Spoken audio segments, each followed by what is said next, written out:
Hi, everybody. David Donaldson here with another episode of Entrepreneurial Impact. We have Bo Menkiti joining us once again. He's becoming quite the regular on the show. Bo, welcome back. Great to be here, Dave. It's great to be here with you.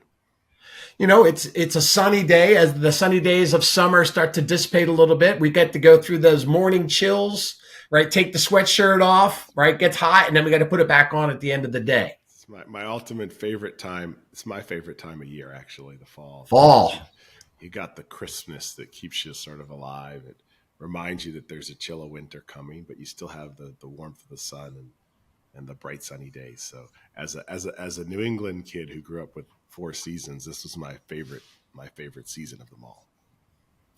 Is one of mine. Having, an East Coast kid myself, however, spending 14 years in roaming the desert, I missed fall. And that smell of fall in the air, the trees falling down around, there is a loss to that. And having that back in my life is quite enjoyable. It's awesome. Well, listen, Bo, we've had a lot going on, right? Business, interest rates, challenging times through business, especially on the real estate side. Lawsuits and settlements. What does this mean for me? I wanted to talk today to kind of create a reset for the agents and the business owners, the brokers in our real estate side of the world, right? I think if we look back over 23 and 24, wow, it was kind of crazy, right? Interest rates high as 8%, right? Historically low sales, although we're still seeing about 4 million transactions this year. People don't realize that, how many homes still sell, even though we're at a relatively low time, right? People reflecting back of the COVID years, how crazy it was, very unexpected, honestly, right? Maybe we did a little more harm to ourselves by dropping interest rates as aggressively and as rapidly as we did, because we've now created what Joe will appreciate this because he loves this, and I'll say love and I'll put that in quotes, that people always say, hey, buy the house, date the rate, marry the house. A lot of people right now are married to the rate, right? And that's paralyzing a lot of people's decision about, hey, I've got a life event. So we're trying to get our arms around all of these things in the business world and keep having the right conversation. So I think it's important to, what are you seeing in current market conditions having come through the last 2 years and where we might be going in 25 and 26? Yeah, Dave, I think it's interesting because, the last couple of years have been, I think, a reminder to everybody that things change, that sort of things but we know this logically, but I think sort of intuitively, emotionally, people don't always behave in a way that there are cycles in real estate. There are seasons. And so we've been in a challenging time, right?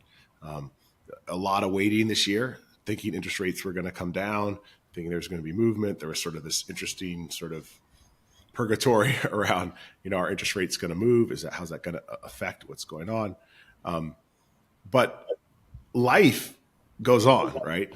People still, get married, they get divorced, they have babies, people retire, people get married, families get created, people graduate from school and move to get a new job. All these things are still going on, right? And so we have the benefit of playing in an industry that is core to human life. We don't sell, extravagant vacations that people take only when they have the resources. We're selling a basic product called housing that everybody needs. And so the industry we're in has a resiliency to it in that it is based on human life. And that human life continues regardless of what the Fed does with interest rates, regardless of inflation. The core human life events keep happening. I think we've seen that. We've seen that there's a resiliency to this market and there's resiliency to our industry. So I think that's an important thing. I think as we look ahead, all the indicators suggest that, hopefully we will see some, we might see more transactions. I think most indicators suggest we'll see more transactions in 2025 than we did in 2024. Most economic indicators suggest that we'll see some easing of interest rates, nothing dramatic, but some reduction in interest rates. And I think that, although it was a catchy saying to say, marry the house, date the rate, it does get at the idea that the house is a permanent thing driven by your lifestyle and your life's needs. And the rate is something that is a factor of macroeconomic conditions and that will change as the world around us changes. Yeah, it's paralyzing how much you need to truly understand what moves a rate, what a rate truly means to somebody. And I get it. And we like to talk in historical averages. Well, 7% is the historical average. Okay, I get that over a long span. But when the recent historical average has been 5 or 5 below, people don't understand that. So that's a radical shift when you go from 5 or sub 5, right, all the way down into the low 3s and 2s for a while, and then spike it so quickly up to 3 because we have to kind of offset some inflation, right? Yeah. And people go, whoa, whoa, whoa, whoa, what just happened? Yeah. I think the whoa, whoa, whoa, what just happened probably has to have this, things are never as good as you think they are, and they're never as bad as you think they are. And so, we aren't going back to 3% interest rates, I don't think, anytime soon. And so I think there's a whole, slice of our industry that sort of grew up in that space. And it's like, oh, this is, no, that's not normal. Like that wasn't normal. And given where we are today, 8-9% interest rates are not normal. Now they could be normal in the future, as could, a lot of things could happen. But right now, I think we're starting to head towards where interest rates should be, given where we are, right? Which is probably in the somewhere in the 5s, low 6s kind of space. And I think that if we can start to orient ourselves to what that is, and where that might be, I think that helps in what we're doing every day. I think the challenge with that is that people are so locked in on a rate percentage. They don't do the equations or understand the ramifications that waiting can truly do to them. Right. The other side of the coin, when I look back, I was licensed and I was blessed. I actually talked to, I got my license in March of 2007 in Phoenix, Arizona. Right. So here I am 17 years later, still doing this. So there's some of us that been around a while. Right. But it was an incredible educational time to figure out how to do a lot of different things in a challenging market. Right. Because there was an urge and a need and a desire to want to do that. Where we are now, financially speaking, for the real estate agents, the business owners, is similar because people are struggling, right? Financially speaking, on the other side, it's not the same because people have value, they have equity. Right, the recession hasn't hit. We're kind of coming out. We're hoping we're coming out of this side of inflation a little bit. People have insulated their costs because we learned from some of those fog and mirror, get a rate type of experience. But really what's happening on the other side is because there is so few houses for sale. And the one bigger carryover from then is that we expect or understand that we need 1 million new homes a year, constructionally speaking. You want to talk about pumping the brakes, that all but stopped in 9, 10, 11, 12, 13, right? Last year, I think the number, we're approaching 700,000 new construction homes. So we're still sub 300 in just 1 year, compounded across the last decade and a half that we still have to make up for, right? So what happens without having all those homes available to buy, or the people that are getting divorced or having kids or need to downsize because they're hitting 65 and older, right? People don't understand the value of the homes because there's such a low threshold of availability is going to continue to go up. And that offset loss between rates and home values is going to be more of a detriment to them while they wait and figure things out. Yeah, I would 100% agree with that. I mean, I think everything shows that we're headed for maybe more positive housing market in the future, but not addressing the major supply and demand question in this country. Like we have a massive housing shortage, which is driving housing prices up, and so we have a lot of people sitting on the sidelines waiting for rates to go down by 50 basis points or something like that. Meanwhile, they're missing an asset that's appreciating at a much greater percentage in the marketplace. And so I think one of the key things for us as professionals is to be able to really outline that for our clients. So what does it mean to understand as interest rates go down, you're also against another pressure here, which is rising home prices. And so Are you able to get in and secure a property today? An interest rate's always going to be available to you in the future. That's one of the benefits of the way we do housing in this country. Unlike some of these commercial loans, you're not locking in your interest rate for forever. You can refinance your home at any time. And so this opportunity to, sure, there's some opportunity cost to that. There's some cost to that, some transactional cost to that. But, realistically, the time frame in which you can readjust to the current interest rate environment is much more fluid and can be revisited. Whereas the time frame in which you can readjust to opportunity to buy a home at a great price in the place you want to be, that window can be a lot narrower. Yeah, I mean, absolutely. So that whole mindset goes both ways, right? Our mindset and motivation as real estate agents are telling the story and educating the consumer, right? Being in front of the consumer on a regular baseline of communication, right? So their mindset and motivation changes about what the realistic applications are for them, right? So they can project.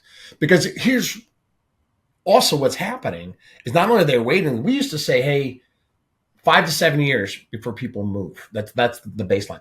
We're now probably in that 9 to 10 year window because people are extending that out, right? Till they get comfortable that rates have settled down. All the while, values continue to go up. The other side of that coin, right, is employment. Employment is still strong. I'm not a fan of, hey, we're up 20%, we're down 20%, whether it's value or interest rates, right? We're up 20%, we're down 20%. Let's look at the real numbers. We're really strong in an economy. We're really strong in job growth. There's some confusion and challenge about what work looks like going forward, right? Where work's going forward, right? So if we talk about work from home, work on site, there's a balance, and I understand it, and I do think people are more effective working on site to a degree. However, when you do take in the side of the coin of cost economics, of where people can afford to live, are the businesses going to be where people can afford to live, or does telecommuting really here? And we have to look at it a little differently. I think it's a really interesting question.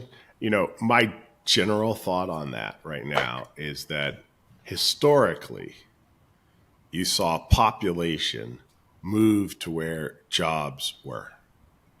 And then people built housing there and created lifestyle amenities in the places where jobs. And we moved to this real live, work, play environment that people enjoy. Then we had COVID and people thought, well, maybe I can divorce the work from the live, play. And so maybe I really want to go live out in the mountains and I'm going to be able to telework so I could have a beautiful view and peace and quiet, and that's going to work. I think it's kind of, we don't yet know exactly what the future of work looks like, right? But I think we know a couple of things. I think we know that great organizations will continue to be primarily physically based. And that doesn't mean that people have to go into an office 5 days a week and sit there, but it does mean that the human interaction experience is going to be part of an organization. And I think what we're seeing now, though, is something I think is really interesting, which is rather than people coming to live where the jobs are needing to go to where the people live and work. And you're seeing this really in the rise of some what might be deemed second-tier cities, where there's a great cost of living, where there's a great quality of life, and where people want to live. And those become great places for major employers to relocate offices and locations because the availability of the labor pool is pretty tight. And so having high quality, capable and happy employees is a big part of what's necessary in the workforce today. So I think you're seeing that threaten the economies of some of the major cities that for a long time have just relied on being major job centers as what makes them special. I watched this happen. I mentioned living in Arizona in 2007, and part of the biggest problem in some of the areas like that was the incredible pace of outbound growth, almost leapfrogging too far. right? It wasn't just the commuting, because it really wasn't telecommuting. So there was a drive factor to that. But what really kind of set the table in a very delicate situation very quickly was that how far they went out with a lack of infrastructure. Hospitals, restaurants, movie theaters, even the roads themselves not being able to support the commute. Right. So I think there's a life lesson learned there that as the businesses go into the area, the people are there in pockets, right? So they're commercially following behind them, but with the mindset that, hey, we've been here before. As long as they recognize we've been here before. Yeah, no, that totally makes sense. So how do you think, like Dave, how do you think as entrepreneurs, since we're on the Entrepreneurial Impact podcast, right? Well, thanks for the plug. As entrepreneurs, how should we be thinking about our business in a time like this? How should we be? So okay, so what? So here's what's happening in the world.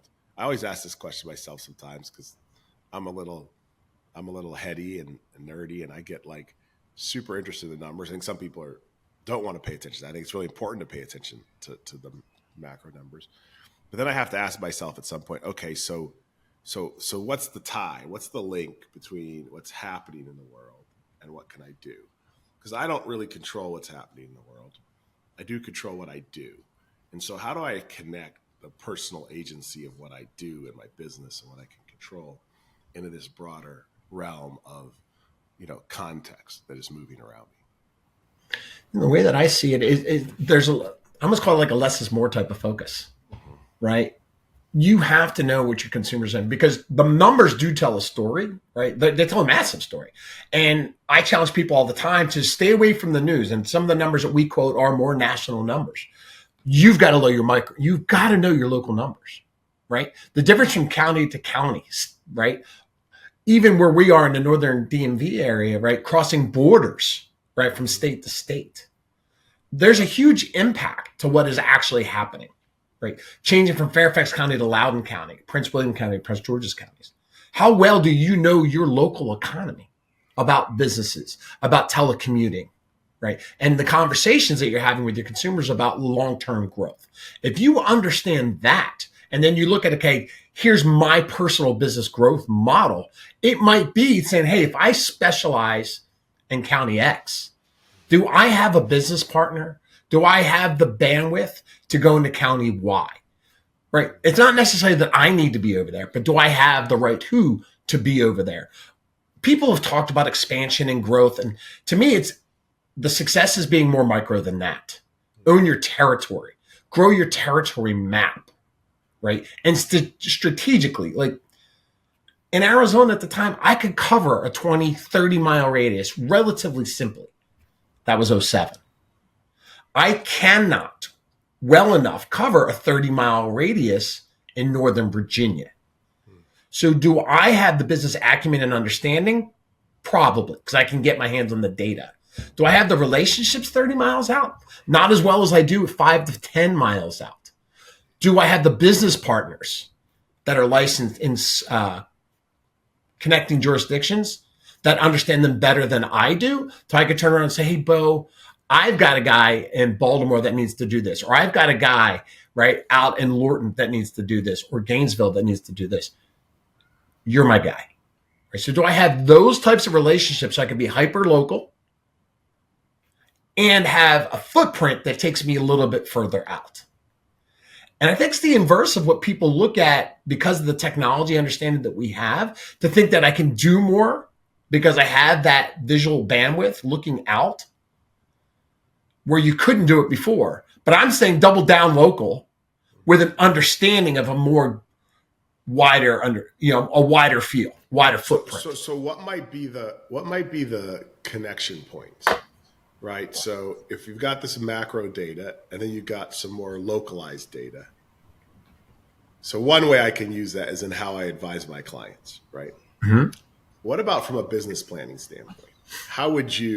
What would you take away from the broader context of information around interest rates, home sales, et cetera, that would actually affect your business plan for 2025? Like, where would you see those connections? Yes, what I see is this: you're going to have pockets, right? I almost have to silo my understanding of my business of where are my people going, right? Because I might find that a lot of my people are moving out of the area, right? There's so much the new construction. What type of new construction is actually happening? Is it single family homes? Is it condos? Is it townhomes? How does that affect my business? Right? Because if that's the new construction side, then okay, maybe there's an opportunity for me to get back in to the new home buyer market because that I could be looking at that. Or are those communities more because if we know 65 and up, maybe my area has a large contingent of that, right? They now start looking at downsizing. So the active adult communities, elevator accessible homes, single level homes. Is there a desire to move into those locations? Or is it the move up market where they want to get into single family, but necessarily can't? On the flip side of that, what businesses in my area? So again, I'll look at Ashburn, Virginia. There's a large footprint of data centers, if you haven't noticed, going up all over Loudoun County, right? How does that affect the people that live in those established single family communities that are surrounded? What's the breaking point for them? What's the breaking point for data centers that start buying out communities? What's the driving point for the people that live in those communities to go, maybe it's time for me to go further out or further in, right? Maybe I downsize into and live in more of an urban environment. That's why I keep going back. So when I'm looking at the numbers have to be siloed. They can't be generalistic. And can they help start to tell us, right? So we can look at this question and say, well, what do the numbers tell us about? I mean, what I heard from you, Dave, is I should look at my lead generation funnels, right? And we know that all great real estate agents predominantly get most of their business from 2 to 3 like lead sources. So if one of my so I have the opportunity to target my lead sources to those that are most likely to move. So if part of my marketing strategy was let me have you upgrade your home to a larger, single family home, this might actually be a fairly difficult time for that strategy because I'm locked in at a low rate, right? I have equity, but to get into the new home, I'm going to have to pay a higher interest rate, losing my low interest rate, and my cost of funds is going to go up, and that might not work for me.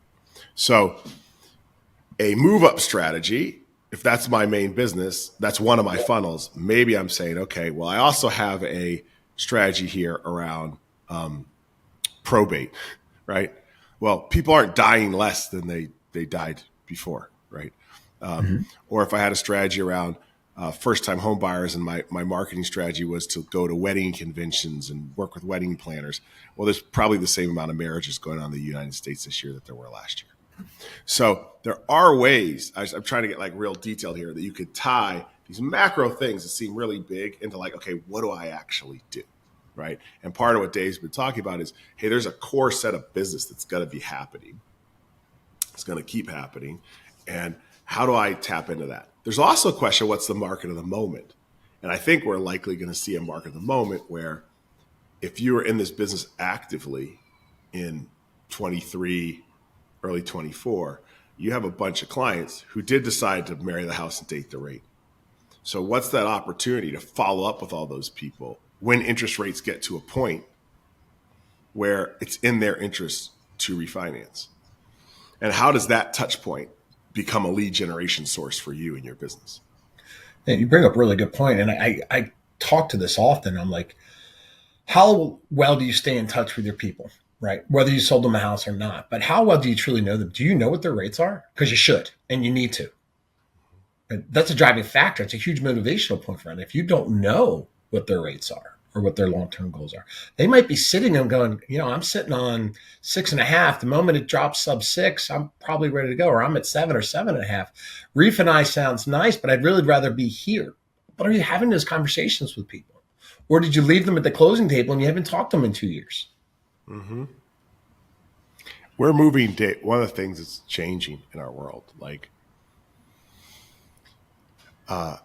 there's been lots of talk about the disintermediation of real estate agents, and it hasn't happened. Like people still see value in the work we do, right? And want to sell their home with a human being for the vast majority of people.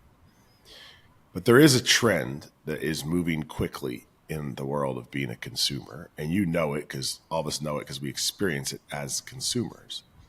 And that is that the people and organizations that we work with have a much more complete profile of our life. And today's consumer is used to being offered what is the predictive analytics of what they would do, right? We go online and we're offered the thing people think we're going to buy. If we search a whole bunch of stuff, all of a sudden that pop-up ads start being a different type of thing. You start searching vacations and airline flights, and next thing you know, a whole bunch of fancy resorts are going to start randomly showing up in your Instagram feed or whatever. And we live in a world where the information that businesses have and the depth of that information about consumers is evolving rapidly. And I think the biggest this is something Joe Martin and I talk about all the time, one of the biggest failures and also biggest opportunity in our industry is we touch people in an important transition point in their life. And we work with them through a set of information about them that is highly important in the rest of the things that they do in their life. Yet we don't capture or profile our clients on that information. So back to the simple point Dave was making, we don't know what their interest rate is. We don't know. So if you knew their interest rate, you could do a very simple calculation and figure out when it's in their interest to refinance. But think about how far you could take this. If we knew what type of refrigerator they had, and we knew that during the home inspection, they've been told they needed to replace their roof in 4 years, we could actually be the true advisor to them around protecting, enhancing, and maintaining their asset. And I think that's where the world's going, because we as consumers are experiencing that. I no longer go to a specialist when I need them. I interact with platforms that serve my needs in a specific area. So I no longer go to the pet store to get pet food and to the produce store to get produce, and I no longer have a milkman deliver my milk. I go to Amazon to buy personal products. And all those things get delivered to my house within a couple hours, right? So business is moving to category fillers, and category fillers that have information about the customer and use that information to anticipate the customer's needs and serve them. So the question I'd ask all of us is, how are we in our industry having information about our customers to anticipate their needs so that we can serve their needs before they have to raise their hand and come to us and say, I have this problem? It's interesting, that data information, that the power of home, and we've talked about that a couple of times. Mm-hmm. That's the thing I think when I look at most agents and the conversations we have, and as we kind of wrap, I kind of say, like, Bo, if you're going back and you've got relationships with people, how are you having this conversation? Or how are you coaching agents that are building the business now? Like, how are you saying, here's why this is so important? Let me explain to you, right? That asset of yours, your database, is everything. Yeah, I mean, ultimately, that database is the information you have. And then you're augmenting that with a personal relationship, right? And so to me, the question is, am I making my intent and my come from clear in how I'm engaging the people that are in my world or the people that might come into my world? And I think historically we've said we have been very good at saying, hey, here's a bunch of houses. You want to buy a house? Like, this is cool. Like, let me tell you about the features of this house, right? We've sold surface product. And we've hoped that by putting the product out there, those who had a reason or a need for that product showed up and bought that product. And I think we're moving to a world where instead of, so you think about it, today our product, if you will, is homes for sale and sellers. But we're actually, I think, moving to a world where our product is homeowners. And so therefore I have to have a value proposition to a homeowner. I need to be able to call up a homeowner and say, here's how I can help you. And if I do that, all of a sudden my lead generation funnel doesn't happen just in that one teeny little period every 5 to 7 or 8 to 9 years when someone's ready to move. Now I can actually attract and into my closest circle homeowners, knowing that at some point in the next 5 to 7 years, maybe next year, maybe the year after, maybe 5 years from now, I don't know, those people are going to move. And so my value proposition and my come from has to be, how can I help you? Versus, I have a product, do you want to buy it? Yeah. So I think that's the shift of the conversation. I think you're right. And I think if you look at the agents, the realtors that have been in business for a while have found a way to kind of do that to a degree, right? To be that person. Like, I can't tell you how many phone calls I've gotten. I need a painter, a carpenter, a roofer, a landscaper, like, because of the relationships that I've maintained. Or, hey, they put it on Facebook, so therefore I reach directly out to them. But you're saying, let's take that even a step forward. We log, we know all this information, and we start just kind of feeding them on their behalf. There's not so different than when we get a home inspection of the house. What a lot of companies starting to do? Well, they'll say, hey, there's these recalls of these products of this house that you just did. Well, what if you managed that side of things for the consumer, right? A low thing, if you knew what the fridge was or their microwave, their dishwasher, or even their automobile, and you sent that information out to them, right? We've been driving value and relationship. We've been driving, let's call it relationship. I don't even call it value. We've been driving relationship with our customers through. Bo, can you come a little closer to your mic there? Yeah, we've been driving relationship with our customers a lot of times through like trinkets. Here's pies for Thanksgiving. Here's here's the football schedule for the football season, which are all things that are helpful to people, but they're not really core. We've sold frills at times, not to maintain relationship. When there are core issues, your homeowner, yeah, they'd love a pie for Thanksgiving, but they need to heat their house. They need to rake their leaves. They need to clean their gutters so there's not a problem, their house doesn't leak. They'd love to have a football. They'd love to have a football schedule or a baseball schedule in the spring, but they do need to change their heating and cooling system over from heating to cooling as they move into the warmer months. Yeah. Right? They likely have emergency repairs in their home that they need to make. Right? They would benefit from knowing when is the right time to refinance their home. So if I start to change my relationship strategy to be based not around nice to haves, but around the must haves the consumer must have around their home, then all of a sudden I increase my level of relationship and I increase my value proposition and I become less replaceable. So if you look through your database and all the relationships that you have, how often or how deliberately do you think agents need to be having these conversations, and how are they tracking that information? How do they take action with that information? Yeah, I mean, I think it's one of the biggest challenges. It's been the biggest challenge for me in my life. Like, I feel like I have this set of relationships, set of databases, but it's very hard to be intentional. Like, we often are very reactive in the way we react to relationships. This one's struggling today, or someone having a problem. And that usually means that more of our time goes to fighting fires than to proactively getting things done. So my sense is you want to understand, first thing is to get a database and actually be real on who are the real people in your database and who aren't. Who actually sees you as the person that they would call first about anything having to do with their home. Let's start with those people. And then let's try to increase that number of people that see us that way. And for those people, let's have a series of touch points that relate to the things that they're going to need to live in their home and to make their lives great. And then let's get more people into relationship with us in that way. So actionable, I think, is let's figure out what your touches are. Maybe they don't have to be thousands of them. Can you do a monthly touch to your clients? And is that touch related to something of value that's core or value that's kind of on the edges? I start asking myself that question. Are my value propositions core or are they on the edges? When I show up and have a meeting with someone, having a nice office or my car being clean or taking them on, being able to organize the tour, those are kind of table stakes type of things.